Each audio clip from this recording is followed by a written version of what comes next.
daté du 1er siècle après Jésus-Christ. Donc je dirais, si on continue, ce que tu as noté est tout à fait pertinent. Il y a encore moyen de trouver dans la proximité, et encore aujourd'hui de le voir, d'autres témoignages d'une communauté juive qui s'est vraiment répandue à travers ce qui deviendra le département de l'Aude. En tout cas, j'ai investigué côté ouest de Narbonne, peut-être que côté est ou au nord, on peut encore trouver d'autres lieux. Et ça, effectivement, c'est peu ou pas connu. Quand j'en parle, en général, Robichou, les gens ne connaissent pas. Il suffit de s'y rendre. La chapelle est accessible, la grille est fermée, mais on peut voir la pierre et on peut lire des articles de presse, il y en a eu sur plusieurs années. Il y a d'ailleurs une association qui promeut le lieu chaque année. Et même, on peut se rapprocher même de Caen-sur-la-Grille, où il y a des histoires de bergeries de Lozina. Les 12 bergeries ou les 13 bergeries, où certains soupçonnent la présence de l'Arche d'Alliance, de la Ménorah, et qu'il y aurait eu des recherches qui auraient été faites dès les années 80. Et ils sont partis très vite. C'est un sujet particulier. Dire, oui, d'abord qui n'intéresse que les passionnés, ou alors c'est cyclique. J'étais également avec 3 amis chercheurs hier au restaurant Le Bistrot des Amis à côté. On était très bien accueillis, on discutait que c'était cyclique. Parfois, on parle d'un sujet, celui-là, prenons-le, gardons-le, et je vais disserter là-dessus, et il y aura sans doute un article dans la Gazette dans les mois qui viennent, donc je me documente. Sur le fait que certains sujets, on en parle en 2000, pendant un an ou deux, ça fait florès peut-être sur certains forums, il y a des articles, peu importe, des paragraphes dans les livres, et puis pendant 10 ans, on n'en parle plus, et puis en 2011, c'est remis au goût du jour, on ne sait pas comment, c'est un peu sans doute aussi le hasard des conversations, les rencontres entre chercheurs, etc. et écrivains, l'un n'empêchant pas l'autre, bien évidemment. Et on constate qu'il y a des sujets qui reviennent. Et ce sujet est tellement revenu au niveau de 2018-19, dans une période normale, que j'ai commencé à m'y intéresser. Je connaissais le lieu. Beaucoup racontent des éléments faux dans les conversations du café, du comptoir du bistrot. Il y a bien l'aspect péjoratif dans ce que je dis. Alors, moi, ce qui m'intéresse de nouveau, c'est les faits. Et en interrogeant des habitants du village qui ont plus de 80 ans, qui pouvaient avoir des postes pour la région haut placés, il y a à cette époque-là, à l'époque que tu évoquais, ces trous gigantesques de plus de 100 mètres, ces galeries qui partent dans tous les sens. Je rappelle quand même que le terrain est privé. C'était à Madame Salle à l'époque. Oui, elle est décédée, donc maintenant il est en indivision parce qu'il y a plusieurs... Il y a plusieurs membres de sa famille qui doivent s'arranger au niveau de l'héritage, donc là je n'ai pas plus d'informations. Mais en interrogeant des personnes des années 80, donc si on a 80 ans, on avait une quarantaine d'années à cette époque-là maximum,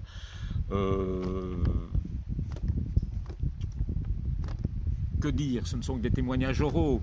C'est pour ça qu'on n'a pas les photos et tout ça, des hélicoptères... banalisé, avec des personnes qui étaient très connues au niveau de l'antiterrorisme. Je peux dire qu'aujourd'hui, j'ai des éléments, des témoignages avérés, crédibles, comme quoi c'est vrai. Et pas les thérapeutes lyonnais, qui est une autre veine et tout ça, mais enfin, là je crois qu'on s'adresse peut-être à quelques pourcents des auditeurs, ici, mais pour vous dire que l'auberge espagnole, mais là c'est resté sur Camps, ils ont fouillé sur Camps des années, ils y sont restés parfois des mois d'affilée, donc il y avait un financement, ils étaient nombreux. Je vous dis, alors il y a eu toutes sortes d'explications. Un propriétaire voisin, malheureusement décédé maintenant, m'a dit « j'y suis passé » et il se présentait justement comme des thérapeutes lyonnais, mais qui revenaient plusieurs mois par an pendant des années, certains restant sur le site lors de périodes neigeuses ou Camps-sur-Agly, on m'a montré les photos, étaient recouverts d'1,50 m de neige. Qui a été ravitaillé en premier, qui a été dégagé en premier, c'est pas le village. Il y a eu un ravitaillement en hélicoptère et c'est un édile local de l'époque qui en atteste. Et il dit, nous, on a pu attendre plusieurs jours pour avoir des secours. Après, ils sont partis en 2002, il y a eu plein de choses.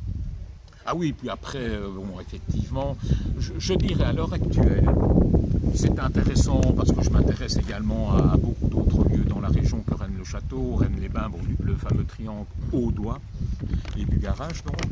Mais pour le moment, je n'ai aucun élément qui me permette, je viens déjà d'en évoquer quelques-uns, qui me permettent de relier ça à l'histoire de Rennes-le-Château au sens large, que ce soit bien évidemment Béranger-Saunière, que ce soit le prieuré de Sion ou d'autres, je n'ai pas d'éléments. Alors quand je n'ai pas d'éléments, je préfère le dire franchement, c'est toujours comme ça que nous procédons à la Gazette. Et justement, c'est un sujet peu abordé, c'est pour ça que ah oui, oui, aussi. Tout à fait, mais bon, voilà, j'ai donné quelques éléments en ma possession seulement depuis peu, et je continuerai les investigations, et s'il y a matière à article et autorisation, bien évidemment, ce sera en ligne. Gérard de Sède était donc, un des Robert Charroux déjà en premier, apparaît en premier en 62, Trésor du Monde de Rennes-le-Château, parmi d'autres trésors, hein. Gérard de Sède ensuite, et on va dire que c'est Jean-Pierre Montaigne aussi qui était le deuxième à parler vraiment de Rennes-le-Château. Donc par rapport à son travail, est-ce que tu peux peut-être nous dire un petit peu? Oui, Jean-Pierre Montaigne. Oui, bonjour Jean-Pierre, il va sans doute sourire, mais je lui ai déjà dit, in tempore non suspecto, que c'était la mémoire vivante de Rennes-le-Château, et toujours d'une manière bienveillante, il m'avait regardé en souriant, avec un regard rieur. Mais indépendamment de cette anecdote savoureuse, mais c'est bien de se rappeler également de bons souvenirs, effectivement, il a fait œuvre de recherche. Il a parlé de lieux dont on avait peu parlé à l'époque. Alors, tu peux me rafraîchir la mémoire quant au premier livre, c'est les dossiers. Oui, 74. 74. Retour, donc, effectivement, donc c'est bien lui.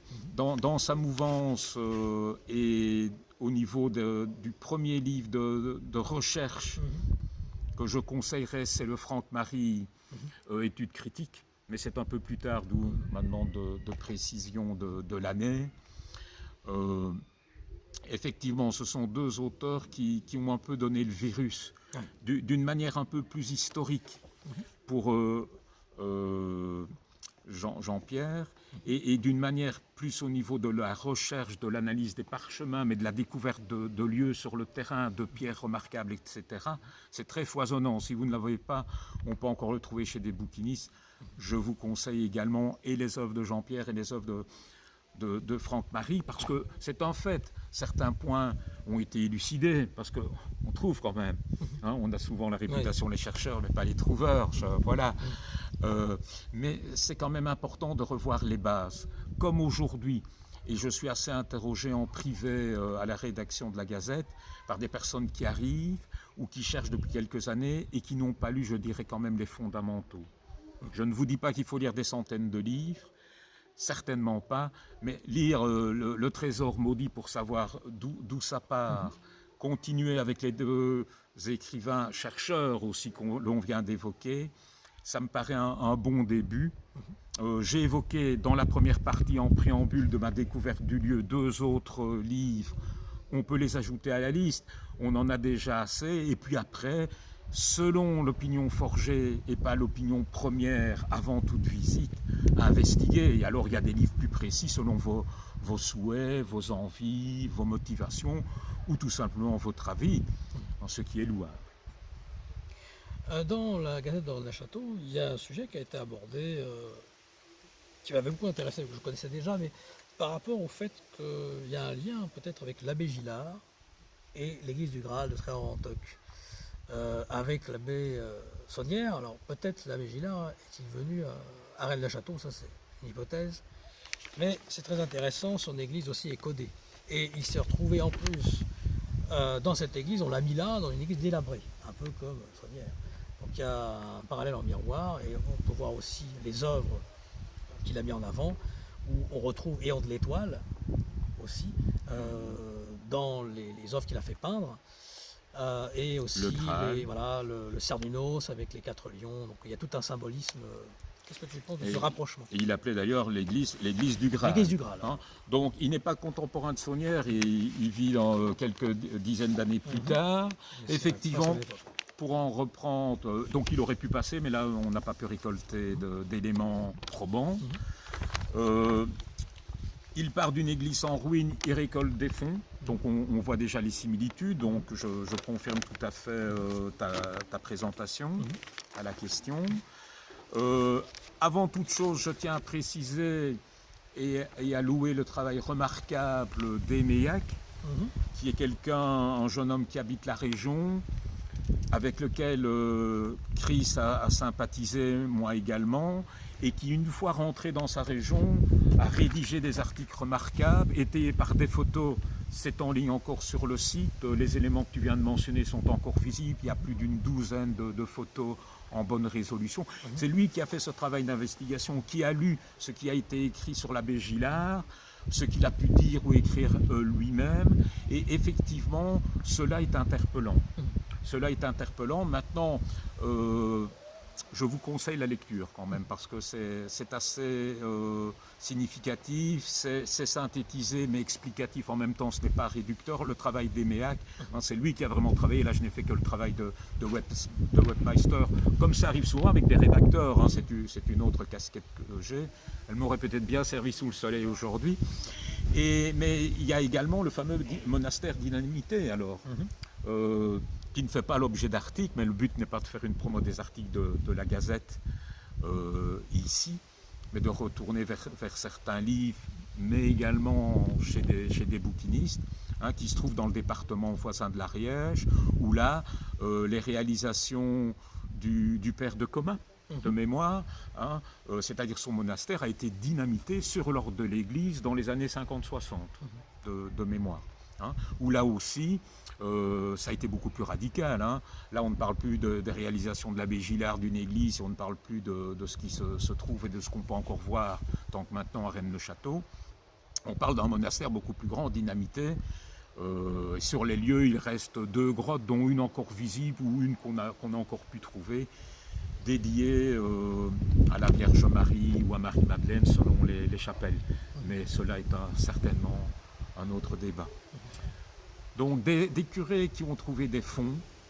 Je vais vous donner encore un autre exemple de la région.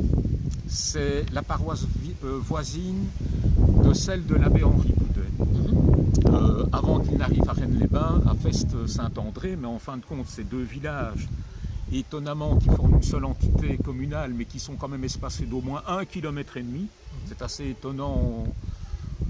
Mais c'est une constatation, il n'y a rien de mystérieux. Simplement, si vous passez, vous pourrez le constater par vous-même. Et dans la chapelle de Saint-André, il y avait une plaque commémorative, pas un ex-voto, mais les paroissiens remerciaient leur curé de l'époque, contemporain de Saunière. Et que disait ce curé de l'époque? Il faudrait que je reprenne mes notes et peut-être que je mette l'article en ligne pour retrouver son nom. Hein. Quand il avait besoin d'argent, donc nous sommes dans le dernier quart également du 19e siècle, il disait je vais chercher de l'argent dans la basse vallée de l'Aude. Et la basse vallée de l'Aude commence à Limoux et va jusqu'à Carcassonne. Voilà ce qu'il disait communément à ses paroissiens. Il revenait, il restaurait son église.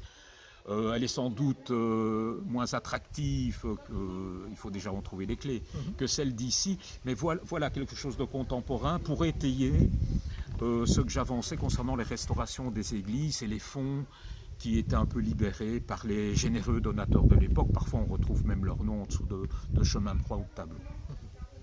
Alors, on va bientôt clore l'entretien. Juste 2 questions sur quel est ton avis sur l'œuvre de Robert Ambelin, donc les 2 Jésus par rapport justement au Jésus secret. C'est un frère de Memphis. Hein. Peux-tu nous parler de Robert Ambelin si tu as quelques clés? Non, je n'ai pas des clés sur Robert Ambelin. Je l'ai lu effectivement assez tardivement, à l'époque où je cherchais à retrouver des livres d'avant les années 90 ou d'autres qui m'avaient échappé. J'avais constitué une bibliographie de plus de 1000 titres. Je ne les ai pas tous lus, je vous rassure. J'ai d'autres passe-temps aussi. hein, j'avais un métier, mais j'ai lu Robert Amblin concernant le jumeau du Christ. Voilà. Le jumeau du Christ, et ce que certains font le lien, et là je vais les décevoir parce que je l'ai encore entendu dernièrement en conférence, par le conférencier, hein, pas une question, c'est les fameux deux Jésus qui se trouvent dans le cœur de l'église de Rennes-le-Château, puisque tu me demandais un lien visible. Et la première fois qu'on m'a dit ça, je me suis dit, tiens, c'est drôle. Mais là, on en revient à une culture religieuse qui se perd. Vous allez dans les églises, ou dans l'église de votre village, dans vos villages environnants, même dans le nord de la France, peu importe. Vous allez régulièrement trouver deux Jésus, hein, avec Joseph et Marie, chacun portant un Jésus, très souvent de part et d'autre, du maître-autel dans le cœur de l'église. Donc, étayer comme certains nous sommes attaqués ici, leur raisonnement par ces deux Jésus, ben on les trouve dans tellement d'églises, c'est un peu comme le ciel étoilé, qu'à un moment donné c'est très difficile, ou alors si ce n'est évoquer quelque chose d'un complot à l'échelle de la France, que je ne crois absolument pas. Qu'est-ce que tu penses du côté du caractère alchimique dans l'église de Rennes-le-Château, comme quoi par exemple, le diable pourrait être le feu, il y a l'eau et l'air, en représentation alchimique. Oui, avec les quatre éléments, effectivement, avec la terre, là, puisqu'il est bien posé un pied, un genou sur le carrelage de l'église, donc sur la terre. Mais là, on arrive de nouveau, on en a parlé un peu avec Elisabeth Van Buren tout à l'heure, dans des interprétations qu'on ne peut pas rejeter, parce qu'effectivement, ce diable est particulier. Je signale qu'il n'est pas unique dans les églises. Il y a eu des articles, mais c'est trop souvent oublié. Il y en a un dans le département de l'Aude, vu le nom que je vais citer, qui n'est pas de quiproquo avec le Québec, qui est Montréal. Oui, bien sûr, il y a un diable. Oui. Où il y a un diable qui soutient un bénitier, qui n'a absolument pas les traits de celui de Rennes-le-Château. Mais vous voyez, même dans le département, on en trouve. Et un site italien avait fait une étude où il en recensait aisément 4 ou 5, dont en Italie. Donc ce n'est pas unique. Aussi, oui, et dans le reste de la France, dans les deux autres restants, il y a Montréal, il y a Rennes-le-Château, effectivement. Donc l'interprétation, pour en revenir au diable, il y a l'interprétation alchimique, d'autres le voient un peu comme une carte de la région, puisque avec les doigts de sa main droite, il forme un cercle. C'est bien un lieu dit très connu, avec la source du cercle et la fontaine le long de la route quittant Rennes-les-Bains en direction du garage, mais avant le pont menant à Sougrennes et à la Salle. Ce serait une carte. D'autres décotent le chemin de croix également comme étant autant de lieux à découvrir. Le problème que je rencontre quand je me pose la question de la pertinence, c'est que je trouve rarement une étude, disons, de 40 pages, parce qu'il faut quand même expliquer, uniquement consacrée ou à l'étude alchimique du diable et d'autres éléments, ou à l'étude du chemin de croix de Rennes-le-Château, sans parler de tout ce qui a été repeint depuis, soit ça c'est un autre problème. Ce serait trop long puisque c'est la dernière question.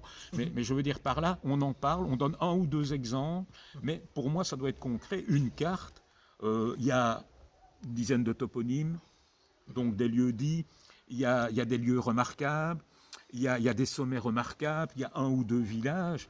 Moi, j'attends vraiment que l'on me note une partie, puisque j'en parlais tout à l'heure et que je crois que la vérité est là, tout autour de Rennes-les-Bains, et qu'on puisse m'expliquer plus que la source du cercle.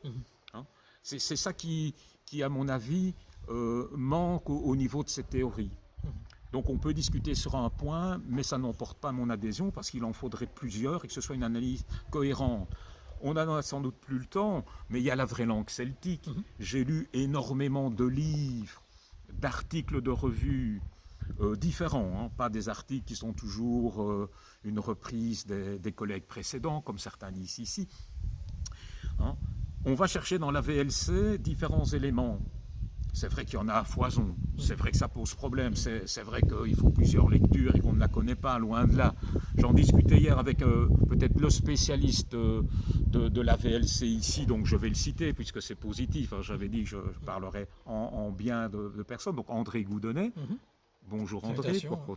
pour continuer dans le sens de tout à l'heure, avec d'autres personnages intéressants Qui est le et spécialiste sympathiques, et de la langue spécialistes dans le celtique. cas d'André Goudonnet. Oui. Et Louis, mais en privé malheureusement, a tenu un raisonnement étayé. Alors je lui ai conseillé, André, écrit un livre. Oui. Certainement, parce que le problème, c'est qu'il n'y a pas cette cohérence. Encore plus, puisque si on picore, on va trouver des éléments qui accréditent, même sur un livre de 200 pages. Hein. Bon, il y en a qui en font moins aussi. Hein.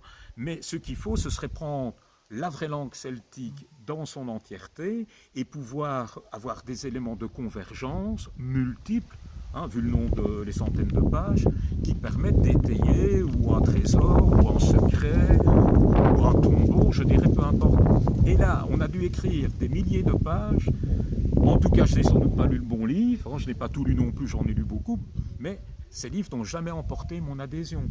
Ils sont remarquables de passion, d'investissement, d'érudition pour certains, mais la cohérence manque. Juste un petit aparté sur aussi la présence dans les œuvres de Mucha, dans la Villa Oui. Béthanie et du diable aussi en ellipse, avec ce fameux printemps. C'est une petite anecdote Oui, symbolique aussi. ce On est dans le tableau. réalisme magique. Oui, tout à fait. Tout à fait. Si on s'intéresse un peu à la biographie de Mucha, il y a des éléments intéressants dans le milieu artistique qu'il fréquente. Je parlais du chat noir tout à l'heure. Mais pour garder cet exemple-là, à ma connaissance, le tableau a été retiré. Donc, c'est-à-dire, c'était un prêt. Et la personne a souhaité, bon, ça y est resté longtemps, et ça se trouvait dans la cage d'escalier, donc c'était la partie privée de la Villa Betania. À côté de l'accueil actuel, puisque l'accueil se fait toujours, les restaurations durent déjà depuis 2 ans au niveau du nouvel accueil. Donc derrière la dame qui vous accueille aimablement, vous avez l'escalier qui monte aux étages vers les anciennes chambres prévues pour les invités par Saunière, pour ses invités. Et là était le tableau. Puis on l'a mis dans la partie en entrant dans la Villa Betania à droite où il y a le piano, mais à ma connaissance, ça a été repris par le propriétaire. Maintenant, c'est quand même étonnant qu'il y ait eu ça quand tu parles du diable, effectivement, qu'il y a d'autres références, quel que soit, avec le miroir. L'ouvert, le verrou. Hein, voilà, Alchimique, tout à fait. donc symbolique. Et disons là aussi, au niveau alchimique, je pense que celui qui s'est approché le plus d'explications, je ne parle pas du diable, il faudrait que je le relise, le livre fait plusieurs centaines de pages, et j'aimerais pour une toute autre raison lui rendre hommage aujourd'hui, c'est Urbain de Larouane, D'accord. Ouais. qui s'appelle aussi, qui a écrit 3 livres, il y a 3-4 ans maximum, ou sinon c'est des livres des années 80-90, qu'on trouve encore chez les bouquinistes pour certains. Il signait également pour 2 autres Elibo. D'accord. Et c'est lui, pas dans les 4 premiers, parce que c'était très diffus, somme toute il en écrit un dernièrement, plus de 20-25 ans après, qui se rapproche le plus d'une étude alchimique des lieux. D'accord. Et comme par hasard, ce qu'il ajoute par rapport à ces 4 premiers livres, qui au total devaient représenter 500 pages, c'est vraiment la partie neuve, des lieux, des photos et un raisonnement lié à Rennes-les-Bains. Non, mais il a un travail très intéressant, c'est vrai. Et l'hommage que je voulais lui rendre, c'est grâce à lui et à ces 4 premiers livres que j'ai découvert une bonne centaine de lieux, puisqu'en général, il reprenait un peu comme un guide également alchimique différents lieux. J'en suis resté aux lieux et j'ai pu en découvrir de beaucoup avec l'aide de l'IGN. D'accord. Je tenais à le saluer. Eh bien, merci beaucoup pour cet entretien. On l'a ouvert, on le referme.